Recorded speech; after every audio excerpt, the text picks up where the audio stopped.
অবশ্যই আসিয়ার ধর্ষণের বিচার হইতো। তোরা আমার একটা কথার উত্তর দিত, বল।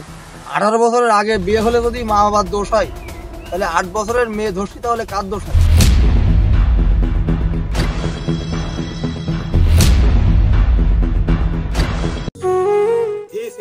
মানুষ বাংলাদেশ এই দেশে কোনো মানুষ নেই।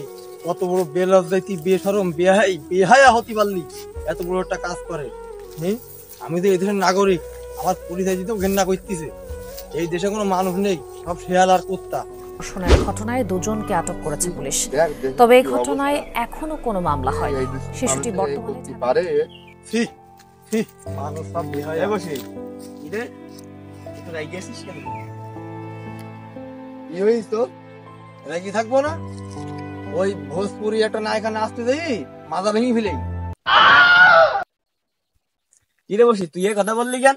বাবু না তো কি, ওদের 8 বছরের মাই ধর্ষণ হয়েছে, তোরা তার প্রতিবাদ না করিয়ে যায় বসি আড্ডা দিতেছে। একটা মাই 8 বছর বয়স, নাম তার আসিয়া, রোজা রমজান মাস, স্কুল ছুটি বলি বুনি বাড়ি গেছে বেড়াতি। বুনির ওই শ্বশুর আর বুনির জামাই ধরি মাইটা দর্শন করেছে।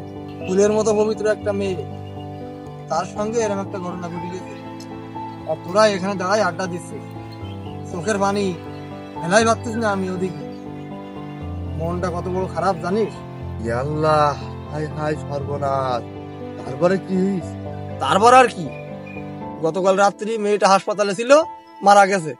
কত বড় নির্লজ্জ বেহায়া হতে পারলি, এরকম একটা কাজ করতে পারে একটা ফুলের মতো পবিত্র মেয়ের সাথে? তোর এতই যদি মন চাই, তো যদি এতই বুড়ো বয়সে যৌবনে ধাক্কা দেই, তুই প্রতিতলায় যদি 200 টাকা একটা মাই ভাড়া করলি তো বাদ। কি অপরাধ ছিল আসিয়ার? মাই হুই জন্ম না গেলে তার পাপ ছিল? এই আমাদের মতো ছেলিকের কারণে একদিন মাইরা ধর্ষিত হয়। কে বসির তো এর কোনো বিচার নেই, হবে না? এই দেশে, এই সোনার দেশে আজ পর্যন্ত কোনোদিন কোনো ধর্ষণের বিচার হইস তোরা শুনেছিস? আমি যে এই দেশের একজন বাসিন্দা, আমার আইডি কার্ড আমার মনে চালিয়ে দিতে বাড়িতে, আমি এই দেশের বাসিন্দা, আমার কত ঘেন্না লাগছিস নিজের কাছে।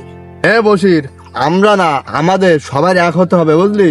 হয়ে এরকম ধর্ষণের প্রতিবাদ করতে হবে, যেন এই দেশে এরকম আর ধর্ষণ না হয়। আরে তুই যে প্রতিবাদ করবি, তোর প্রতিবাদ মানবে কে, শুনবে কে, কার সাথে তুই প্রতিবাদ করবি?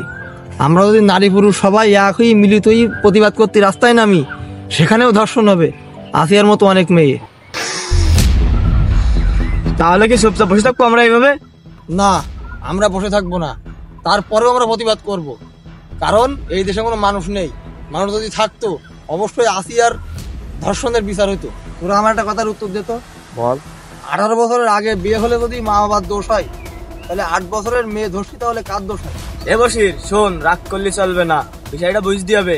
এটা আমাকে সোনার বাংলাদেশ, এই দেশের বিচারই এরকম।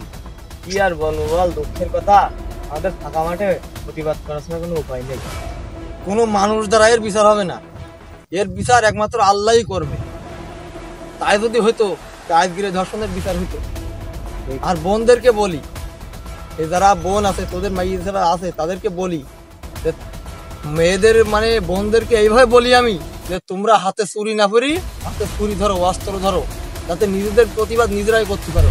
তাই না হলে ছেলে মেয়ে যদি একসাথে প্রতিবাদ করতে যাই, সে জায়গায় ধর্ষণ হবে। ধর্ষণ হবে না, কোনো গ্যারান্টি নেই। আচ্ছা শোন, এখানে সময় নষ্ট করে লাভ নেই, চল এর একটা প্রতিবাদ করে আসি। এই পবিত্র মাহে রমজান মাসে রোজা রেখে আল্লাহ তোমার কাছে এর বিচার দিলাম, তুমি আসিয়া হত্যার বিচার করো। আর আমাদের দেশের প্রত্যেক মা বোনকে তুমি হেফাজত করো, যেন কোনো মা বোন আসিয়ার মতো এইভাবে ধর্ষণ না হয়। আজ যেটা আসিয়ার সাথে হয়েছে, কালকে সেটা আপনার আমার মা বোনের সাথে হবে না এমন কোনো গ্যারান্টি নেই। তাই আসেন আমরা সবাই মিলে একসাথে হয়ে সকল ধর্ষণকারীদেরকে ধরে উপযুক্ত শাস্তি দিই এবং বাংলাদেশকে সুন্দর একটি রাষ্ট্র হিসেবে গড়ে তুলি। তো এই ভিডিও যত পারেন আপনাদের বন্ধুদের কাছে শেয়ার করেন, আর এরকম ভিডিও আরও পেতে আমাদের ফেসবুক পেজ এবং ইউটিউব চ্যানেলটিকে সাবস্ক্রাইব করে রাখবেন।